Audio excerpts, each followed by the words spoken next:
Full time, Sevilla 1, Arsenal 2. This leaves Arsenal top of their Champions League group table with 6 points, about halfway through the group stage. We're a point ahead of Lens. That's something that we'll probably have to rectify when they come to the Emirates later on in the group stage. But successful night for Arsenal, I think, all around. Sevilla is not an easy place to go.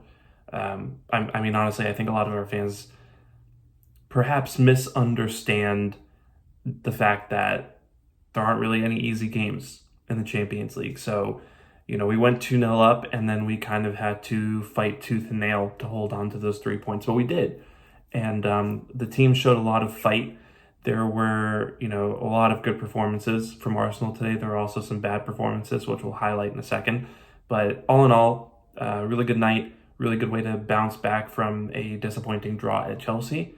So, we've done the business in Europe for the week, and now we can turn towards hopefully a slightly easier game against Sheffield United. But let's go ahead and get to the winners and losers. We'll start with the winners.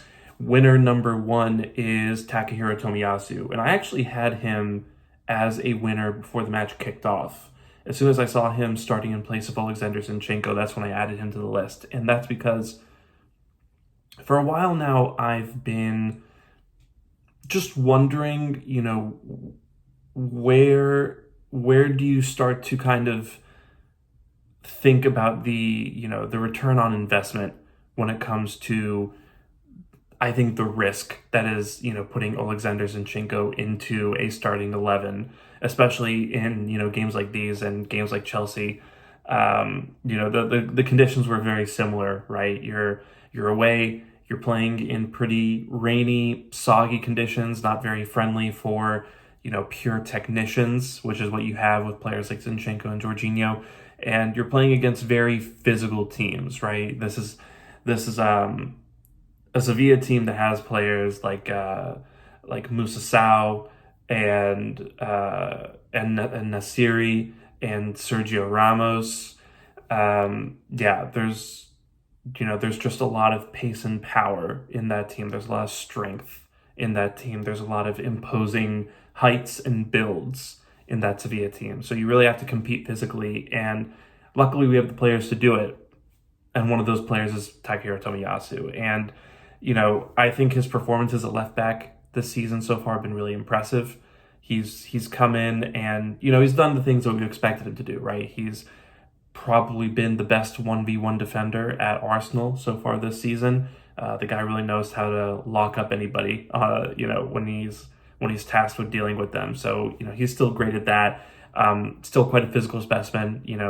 He's storming up and down the pitch and getting involved and winning his duels and, holding off, players who physically aren't really any slouches. So he's always good on that front. But I think in addition to that, he's been very effective at, performing the role that we expect from Zinchenko, right? Obviously, he doesn't do it to the same level as the Ukrainian, but, he inverts pretty well. Didn't do too much of that on this occasion, but he inverts pretty well. I think he's decent at progressing the ball, and we did see him a couple times, play some interesting passes kind of in behind to Martinelli. A couple of them came off, a couple of them didn't.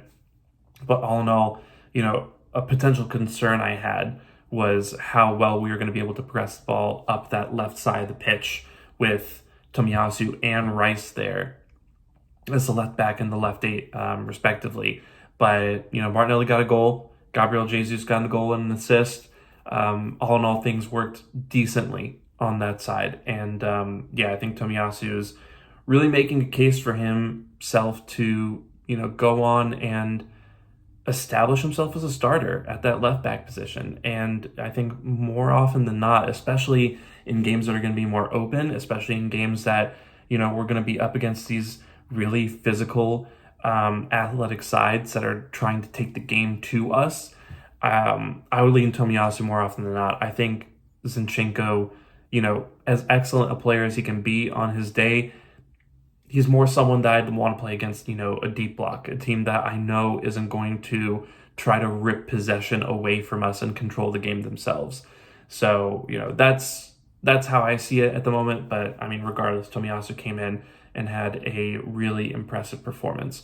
And then in addition to Tomiyasu, I think another guy who deserves praise today is Gabriel Martinelli.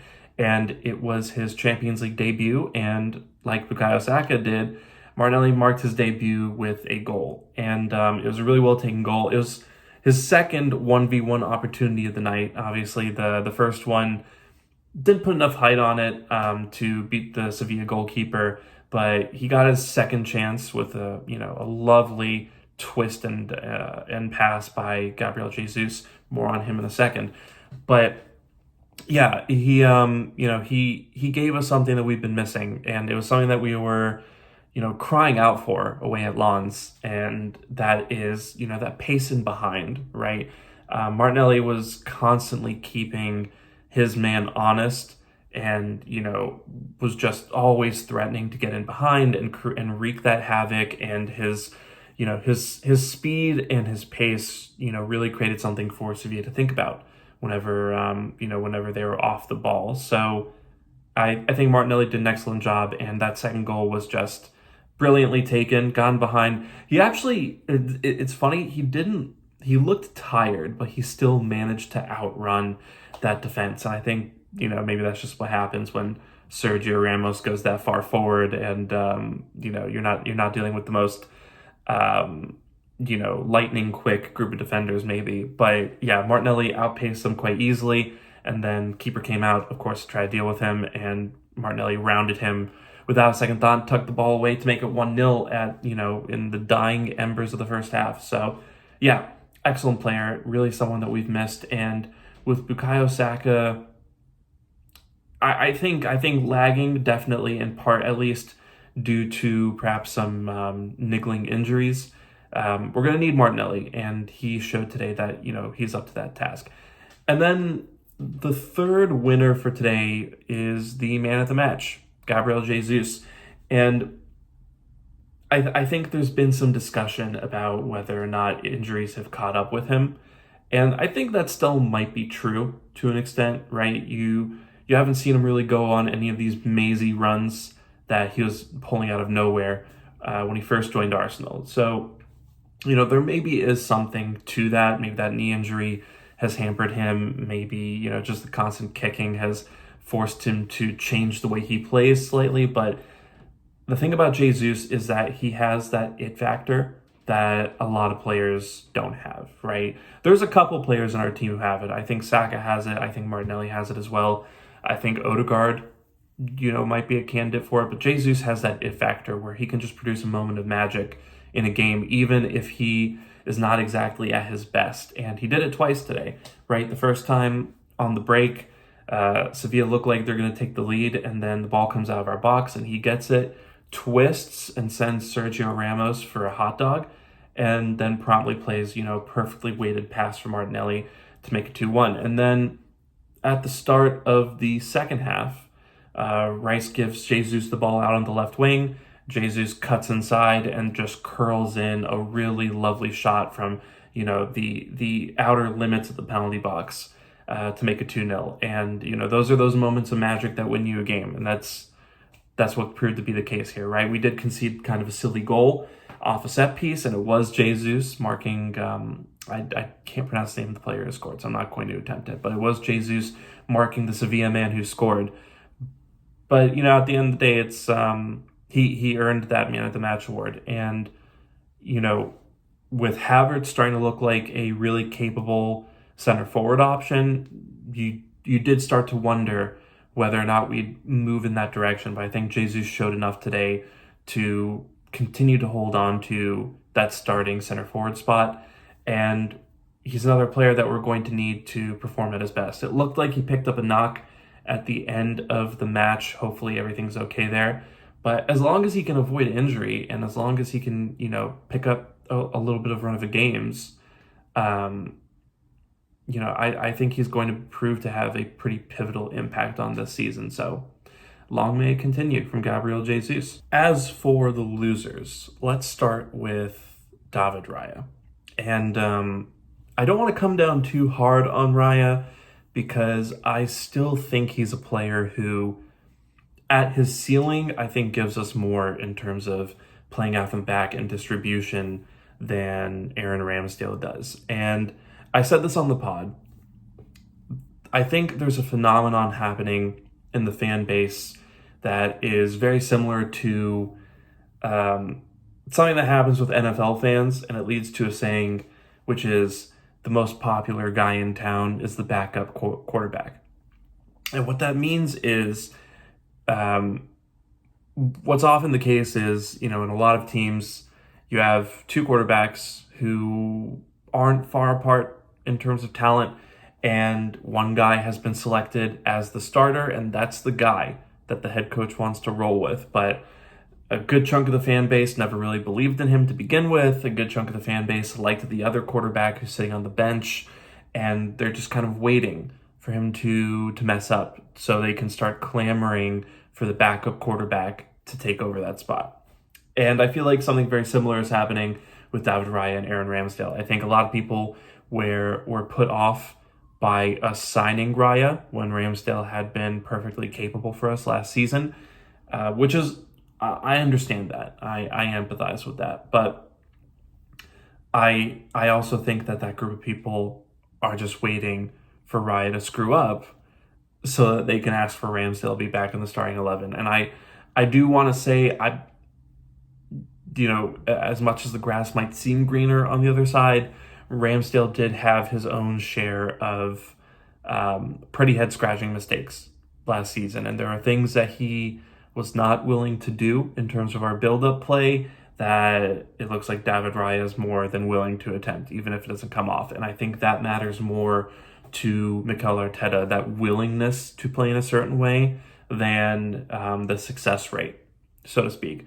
But all that being said, I do think there are some things that Raya needs to do, not necessarily to keep Mikel Arteta's trust. I think he has that for the time being, but just to, let this conversation die down for a while.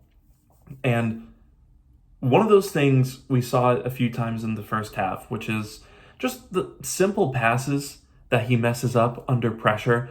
There was one attempted clip out to Ben White out on the right flank that he attempted to do. It was way short of White, very easily intercepted by a Sevilla player in that left half space, and they then proceeded to attack our box, which, it's a needless giveaway. It's a pretty straightforward pass.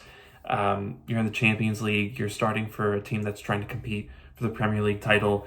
You need to do better than that. And then on top of that, there was a pass that Raya tried to kind of force down the middle out of the penalty box, got intercepted. And that one, I think we were pretty lucky to not concede a goal off of, frankly. And, as much as I appreciate having a player like Raya in goal who is brave enough to attempt those things, I also need him to avoid catastrophic errors like that. And so those are situations I think he just needs to work on, just so that, after every match, we're not doing this whole thing about whether Ramsdale should come back in and take over for Raya. Is Arteta ruthless or not? Yada, yada. And then there's that punch that he had at the very end of the game when we were very much under the cosh. And he came out, tried to punch the ball out of the box, very clearly messed up his contact, and the ball went backwards off his fist, almost into our goal. I think the odds of the ball going into our goal off of that were pretty low, but at the same time, it's another mistake, right? And people are very eager to keep notes and keep tabs of the number of mistakes that David Raya is making. So I just think he's a guy who needs to fix up, not for the sake of his place in the team, but just for the sake of the noise around the position, which I'm sure does him no favors in how he performs his job. The second loser, I think I'll do Martin Odegaard first here. And I feel bad because this is the second time in a row that I've talked about Martin Odegaard in this section. So I don't want to come down too hard. But again, he was getting bounced off the ball by Sevilla players. He was misplacing passes. He was fairly invisible when we needed someone to step up and seize control. And that's And that, I think, is the thing that is most worrisome when it comes to Odegaard. He's just not taking control of games and pulling the strings like he used to, from whether that's from, zone 14, from that classic number 10 role, or as more of a deep lying 8 second phase controller kind of guy. You're just not seeing him. And again, when he's getting on the ball, he's very easily dealt with. And that's just, that's poor, frankly, from, a guy who's supposed to be one of our best players, a guy who was a priority for us to tie down to a brand new contract earlier, and, a guy who's supposed to be our captain and leading us on the pitch. So, and, there was also a couple situations in which there was one in particular, a golden opportunity, that he just snatched at and blasted over the bar. And I think that really would have made proceedings a little bit more comfortable. So, Odegaard's definitely in a rough patch of form, and I think even Arteta is starting to realize that, because Odegaard got subbed off for Havertz to play in that right center mid role at the end of the match, and I think that was really interesting, and also maybe an indication that perhaps we can see Odegaard either rotated out a little bit more, or even moved into that left center mid position, which I think would be really interesting, and I think perhaps at this point in time would better utilize his skill set. So we'll see what happens. Again, it's a little worrisome. Hopefully Sheffield doesn't get right opportunity for him. But need to see more from Odegaard moving forward. And then the final loser here is, these all feel a little harsh, and this one in particular. Final loser is Bukayo Saka. And I think it's important that I concede from the jump off that I think a lot of this is just down to Saka playing through an injury, playing through something. He was limping through a lot of the match. Acuna definitely did not make things better in that regard. He was just kicking him over and over and over. The referee, much like the ones in the Premier League, did not really seem willing to protect him from that, or dissuade Acuna from playing in that fashion. By the way, I think Acuna really would have fit in, with Stoke in the mid-2010s, like in their pomp, back when they were the bane of our existence in the Premier League. Just had that vibe to him. But, Saka failed to make an impact in this game. And there were a couple moments where he was able to, get free for a half second and get some space to play in a cross, and just would overhit it pretty disappointingly. He was very much kept quiet in this game, and I think this was almost a game in which we needed him. If anything, I guess it is encouraging that, on a day where Saka is very much kept in check, there were other players like Gabriel Jesus and Declan Rice, Gabriel Martinelli and Takahiro Matsumoto, who were willing to step up to the plate and kind of take control of matters and be the shining lights in a difficult moment. So, I think I think Saka is probably playing through something.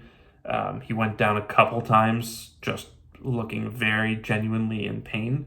But, I don't know whether he needs a rest, or maybe just to get subbed off a little bit more, which Arteta did today, thankfully. I think that's something that Arteta needs to maybe just throw into the rotation a little bit, keep Saka down to 65, 70 minutes a game, and just try to protect him a little bit from the constant punishment that he seems to be facing. But, that'll do it. Again, really good, successful night. Sitting top of our group table in the Champions League. United looked putrid. Bayern looked beatable. And a little bit more encouraged about our prospects in Europe this season. It was a little worrying for a second with the Lens match. I think you can very quickly end up in a situation in the group stages where, if you don't turn your form around, that's kind of it. Right. And I think Lens and Sevilla, PSV, pretty much played into our hands, but Lens and Sevilla, definitely. Those teams aren't pushovers. Those teams will demand that you give a lot in order to get some points out of them. So glad to see us bounce back from the poor result at Lens, and we're back in a very controlling position in the Champions League group stages. And what this means now is we have to go to PSV, which again is a team that played entirely into our hands. So hopefully they do that again in the Netherlands. And then we get to host Sevilla and Lens. So hopefully having both those teams at the Emirates makes things a little easier on us. We'll have the crowd behind us, and hopefully that will also give us some momentum. But yeah, all in all, good night. And so Sash and I will hopefully touch on this in the next pod. I think we'll probably end up focusing more on what happens against Sheffield United at the weekend. But until then, take care, stay safe, and we'll talk to you soon. Bye-bye.